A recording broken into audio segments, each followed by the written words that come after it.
Okay. So, what's next for the Ferguson Police Department? An ass whooping. Hopefully. Hopefully. Honestly, this is a stain forever on the Ferguson Police Department. Mm-hmm. But what I hope to see is maybe they can be the catalyst to start to change the policing all over this country. Meaning training police officers to not police the stereotype. That is key. That's got to be the key in going forward from this point on. And Ferguson, I think that's the only redemption for that police department, because the way they've handled things so far, it's game over. Yeah, I think what has to be first is a new chief of police. Mm-hmm. You got to have a new chief of police because he sets the parameters for what is and is not going to happen in his department. So a new chief of police. Then I would like to see, some different recruiting practices. Yeah. Start recruiting from the communities in which you police. Thank you. Starting to make your police force reflect the demographic in which you are sworn to protect and serve. Having an all-white police force, police an all-black community, something wrong with that. I would like to see, and this is not just for Ferguson, this is just the good thing about social media, and now people got cameras on their cell phones, is we are seeing this kind of police dereliction of duty across the country. Where you have law enforcement officers that tell people, hey, cut that camera off, cut that camera off, cut that camera off.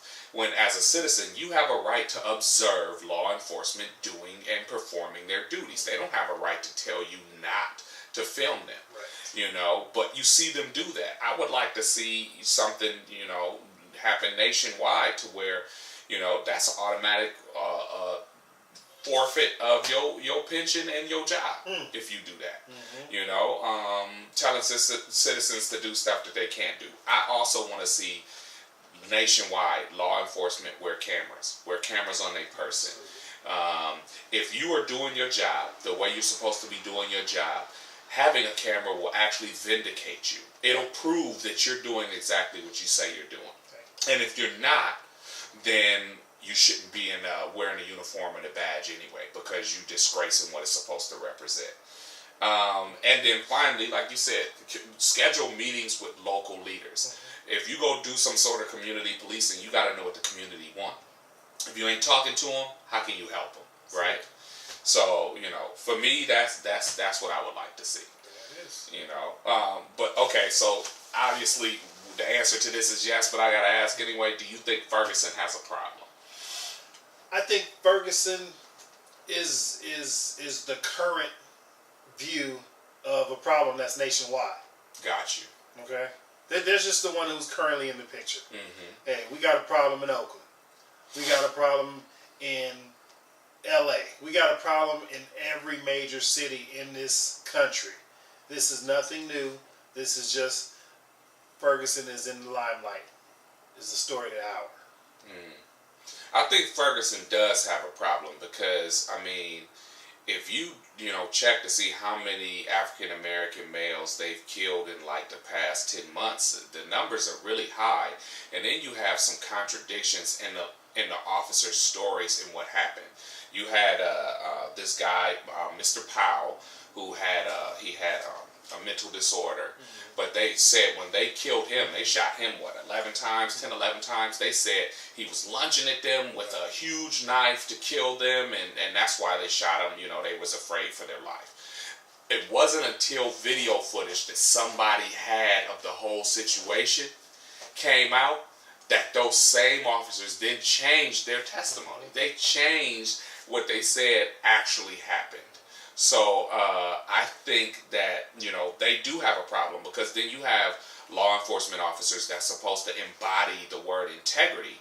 And obviously that's not happening, because until they know they're caught, they don't seem to be honest.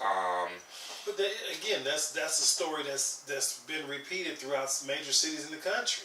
Right. You know, you look at the four riders in Oakland who was planting dope on folk. Right. The Blue Shield down in L.A. Right. You know, who was setting up murders. Even recent accounts that have social media have brought attention to, you know, with police trumping up charges, sending informants into business to drop off crack in order to frame the business owner. The young man, I think in Missouri also, they told him, hey, we need a body by tomorrow or you going to jail. You know, I mean, this stuff it's in every major city. Corruption on an all-time high. You know, with the New York Police Department, with the whole stop and frisk dilemma. You know, they're meeting quotas. Right, you the know? man they choked out in New York City. Right, with rest in peace. But yeah, countless police departments who are the veil now is just being lifted. But this is just stuff that's been going on for years. So does Ferguson have a problem? Absolutely. But the country has a problem. Each police department in the country has a problem. I agree with you. And you know what? I'm not gonna say that police are bad, because I don't think this is a police. I don't think this is a police problem.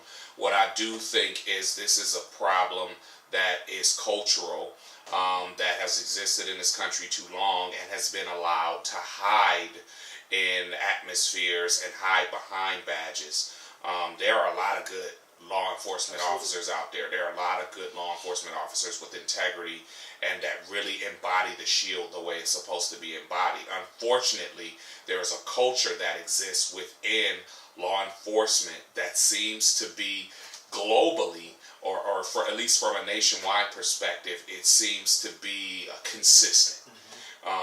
So we got to figure out why and how this culture is allowed to exist. And to me, that starts with the chief of police, the sheriffs, the DAs, the mayors that are allowing these people and are appointing these people to certain jobs. Of course, the sheriffs are elected and things like that. But I think I do agree with you. Yeah, not just Ferguson.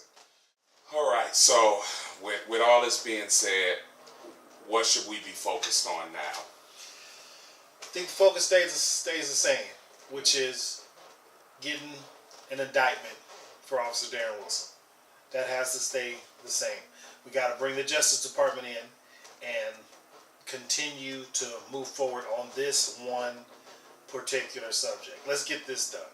That's our focus. So it can set precedents, so we can continue and have something to build on. Okay. I think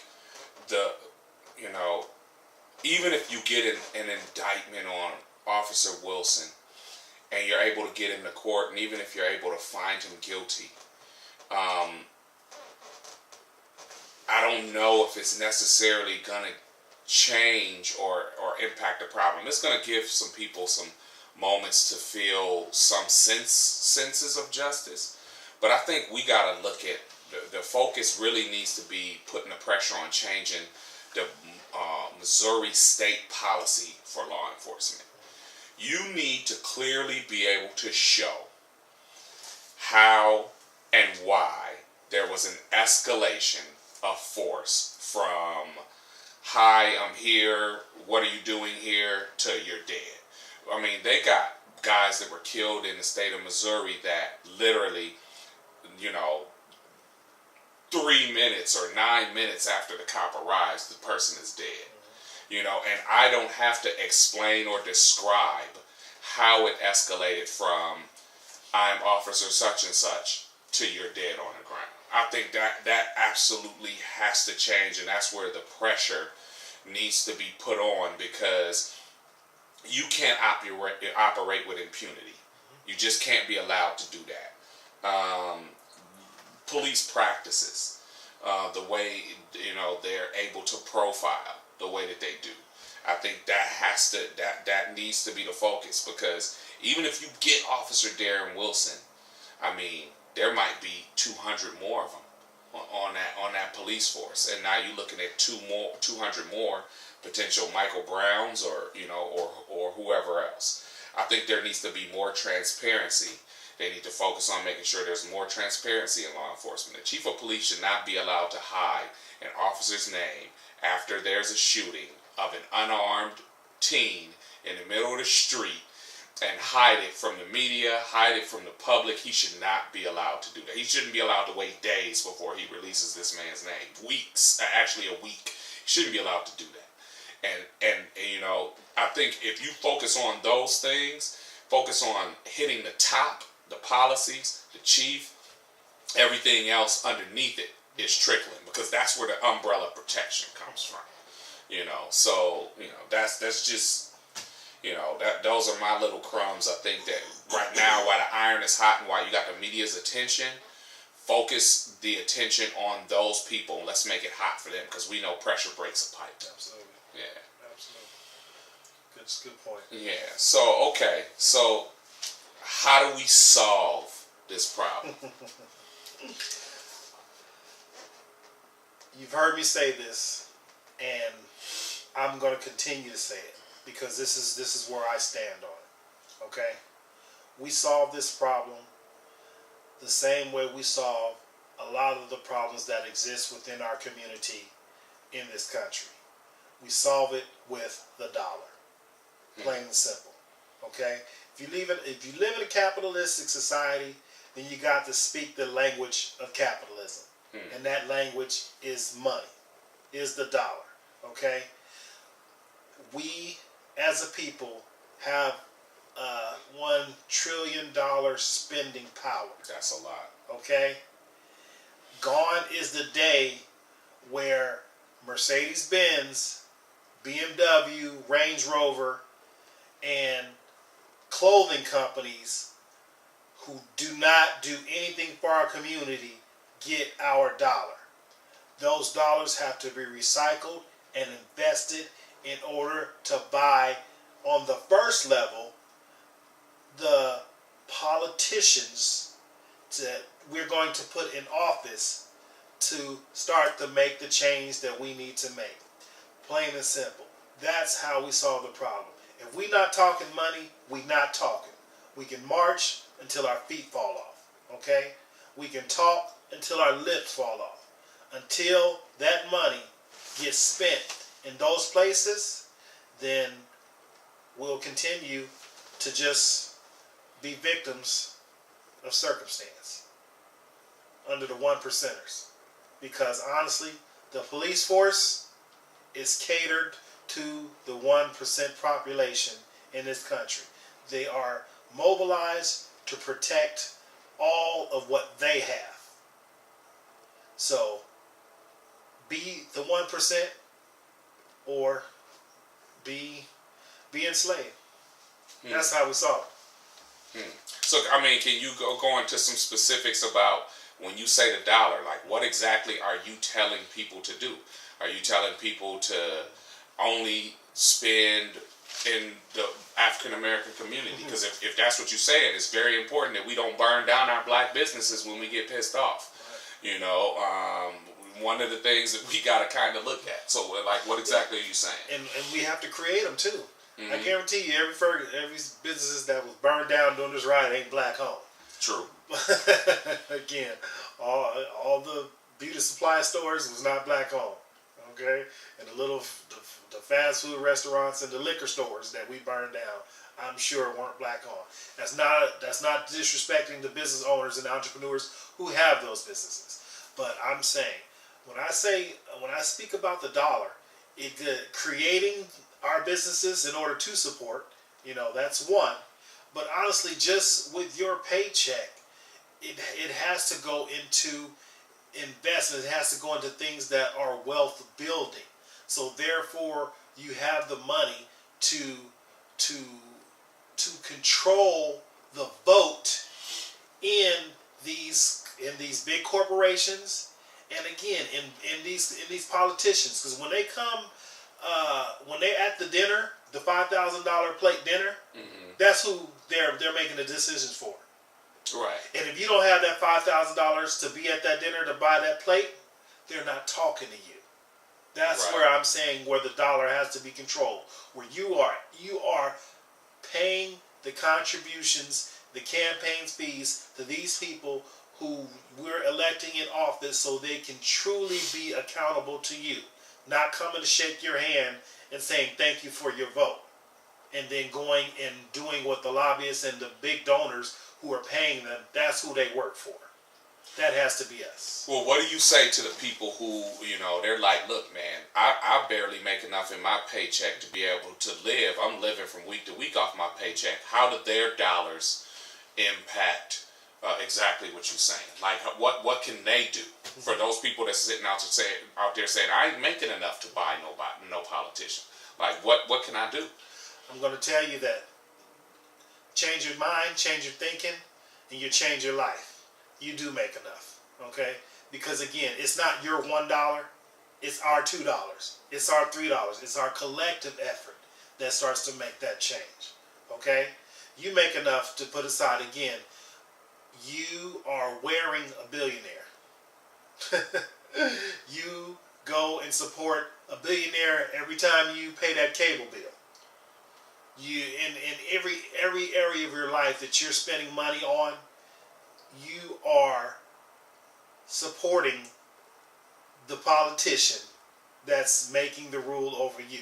Indirectly, where you think it has no bearing, it really does. Okay? So for you that may want to use that excuse that you don't make enough, yes you do. Or at least you and your neighbor and a couple other people up the street make enough to make a change. Okay. So the last question on this, because I think this is important that people really understand what it is that you're saying. So, for people who are saying, okay, I've taken my paycheck, I've set some money aside, I've made some investments, but, people are still getting killed. Like, how do you connect A to B? Like, how do those savings now help with the politicians? Are you saying that if I don't spend, or me and my community don't buy Timberlands, then we can get Timberland when he goes to that dinner where it's $5,000 a plate to speak on our behalf? Is that what you're saying? Or I mean, like, how do you connect A to B? By, again, and then it's two parts. Because as you're not spending the money at Timberland, and you're spending the money with business who looks like you, okay? That person in turn goes to the dinner, okay? That's the problem. We're not spending the money with the people who look like us, who have our interests at heart. Plain and simple. Those people, once they are established enough, if it's not you particularly, if you're supporting those people and they're going to the dinners, they're buying the plates, and they're getting in the ear of that congressman, that politician, then that's where the win is. Is that making sense? Mm-hmm. Yeah, it makes perfect sense to me. We just gotta make sure everybody understands you. Mm-hmm. What do you think about using our money to put forth our own candidates? All encompassed in this. Okay. You're making and you can hand select these people. That's what's going on. You think these people are in office because they're qualified? No, they're puppets. They are puppets, okay? Because those offices only have the lateral movement in which the dollar gives them, okay? If our president cannot sit on the national media and say how he really feels about a situation, guess what? Your dollar goes a lot further than you think it does. Because the powers that be are limiting him as well. Makes perfect sense.